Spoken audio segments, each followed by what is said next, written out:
Hello नमस्कार सभी UPSC aspirants और पीसीएस की तैयारी करने वाले एस्पिरेंट्स को। आज मेरा टॉपिक है इंडियन इकोनॉमी से inflation and the business cycle, मुद्रास्फीति एवं व्यापार चक्कर। मेरा यूट्यूब चैनल है only UPSC civil exam 88 by Dhandhlal sir. इस चैनल को आप लाइक सब्सक्राइब शेयर जरूर करें। आज इम्पोर्टेंट टॉपिक है मुद्रास्फीति क्या होती है और व्यापार चक्र क्या होता है। इस टॉपिक को आप डिस्क्रिप्शन में और ब्रीफ आप ऑनलाइन या बुक से पढ़ें, जिससे आप क्वेश्चन को हल कर सकें। इससे हर साल प्रीलिम्स में या कोई भी एग्जाम हो क्वेश्चन जरूर पूछते हैं। क्वेश्चन नंबर 1, भारत में मुद्रास्फीति के संदर्भ में निम्नलिखित कथनों पर विचार कीजिए। मुद्रास्फीति क्या है? महंगाई। ठीक है, इसमें पैसे की वैल्यू कम हो जाती है और महंगाई बढ़ जाती है। ऑप्शन ए, भारत के मुद्रास्फीति का नियंत्रण केवल भारत सरकार का उत्तरदायित्व है। ठीक है, क्या भारत में मुद्रास्फीति का नियंत्रण केवल भारत सरकार का उत्तरदायित्व है? ऑप्शन बी, मुद्रास्फीति के नियंत्रण में भारतीय रिजर्व बैंक की कोई भूमिका नहीं है। ऑप्शन सी, घटा हुआ मुद्रा परिचालन मनी सर्कुलेशन मुद्रास्फीति के नियंत्रण में सहायता करता है। ऑप्शन डी, बढ़ा हुआ मुद्रा परिचालन मुद्रास्फीति के नियंत्रण में सहायता करता है। तो इसमें राइट आंसर क्या है? ऑप्शन सी, घटा हुआ मुद्रा परिचालन मनी सर्कुलेशन मुद्रास्फीति के नियंत्रण में सहायता करता है। ये राइट आंसर हो जाएगा। हम देखते हैं एक्सप्लेनेशन। घटा हुआ मुद्रा परिचालन मनी सर्कुलेशन मुद्रास्फीति के नियंत्रण में सहायता करता है इन्फ्लेशन की।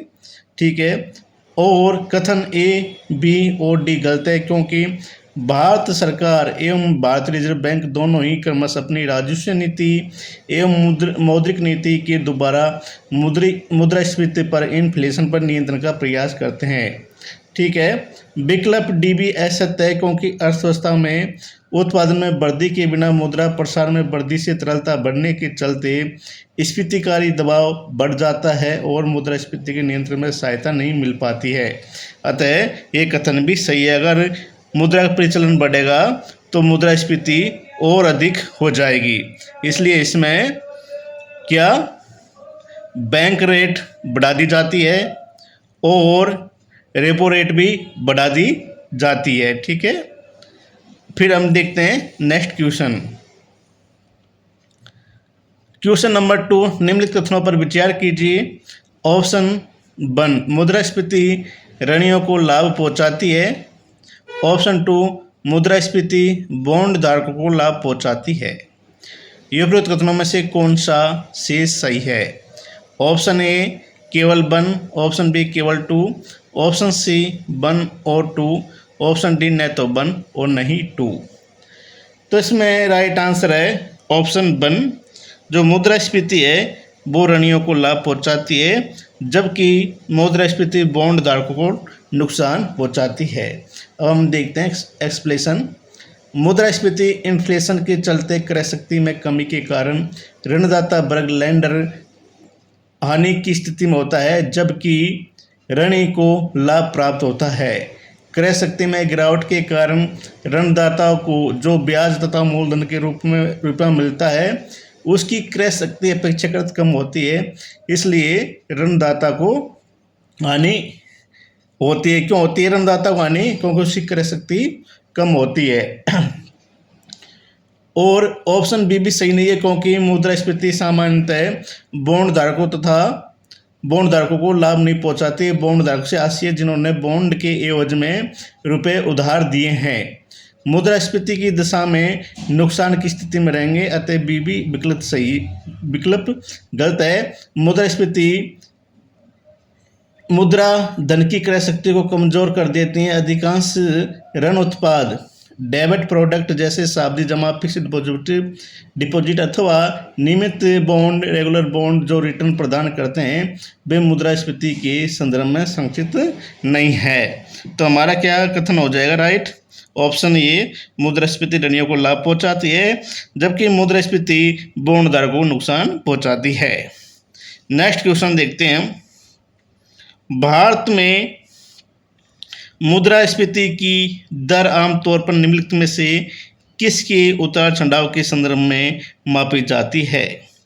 ऑप्शन ए उपभोक्ता कीमत सूचांक, ऑप्शन बी थोक कीमत सूचांक, ऑप्शन सी उपभोक्ता एवं कीमत सूचांक, ऑप्शन डी मुद्रापूर्ति। तो इसमें राइट आंसर क्या है? Option C. जो मुद्रास्फीति की दर इन्फ्लेशन रेट आमतौर पर किस में मापी जाती है?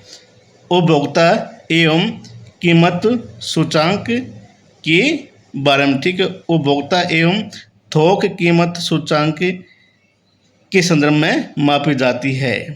तो हमारा राइट आंसर क्या होगा? Option C. हम एक बार एक्सप्लेनेशन देखते हैं। भारत में पहले मुद्रास्फीति की गणना केवल थोक कीमत सूचांक के आधार पर की जाती थी, परंतु 2014 से यह गणना थोक कीमत सूचांक एवं उपभोक्ता कीमत सूचांक दोनों के आधार पर की जाती है। कीमत सूचांक कीमत में होने वाले उतार चढ़ाव की औसत प्रवृत्ति को मापते हैं। तो आपसे पूछ सकता है कि 2014 से पहले मुद्रास्फीति की दर किस में मापी जाती थी? तो हम कह सकते हैं थोक कीमत सूचांक में, फिर 2014 के बाद दोनों में मापी जाती है। अब नेक्स्ट क्वेश्चन देखते हैं। थोक मूल्य सूचांक होलसेल प्राइस इंडेक्स के संदर्भ में निम्नलिखित कथनों पर विचार कीजिए। ऑप्शन 1 थोक मूल्य सूचांक होलसेल प्राइस की नई श्रृंखला का आधार पर 2011-12 है। ऑप्शन 2 इसे भारत में हेडलाइन मुद्रास्फीति दर के रूप में भी जाना जाता है। ऑप्शन 3 इसकी गणना केंद्रीय शासन की कार्यालय द्वारा की जाती है। उपरोक्त कथनों में से कौन सा से सही नहीं है? तो इसमें राइट आंसर क्या होगा हमारा? अब इसमें पूछ रहा है सही नहीं है, तो ऐसा कौन सा कथन सही है जो सही नहीं है? तो इसमें ऑप्शन ए केवल 1 और 3, ऑप्शन बी केवल 1 और 2, ऑप्शन सी केवल 3, ऑप्शन डी 1, 2, 3। तो इसमें सही नहीं है ऑप्शन सी, ठीक है। इसकी गणना केंद्रीय सांख्यिकी के कार्यालय द्वारा की जाती है, तो ये कथन सही है। भारत में वाणिज्य और उद्योग मंत्रालय के अंतर्गत औद्योगिक नीति और संवर्धन विभाग के आर्थिक सलाहकार कार्यालय द्वारा होलसेल प्राइस की गणना की जाती है, ठीक है। तो राइट आंसर क्या हो जाएगा? ऑप्शन सी, ये कथन सही नहीं है।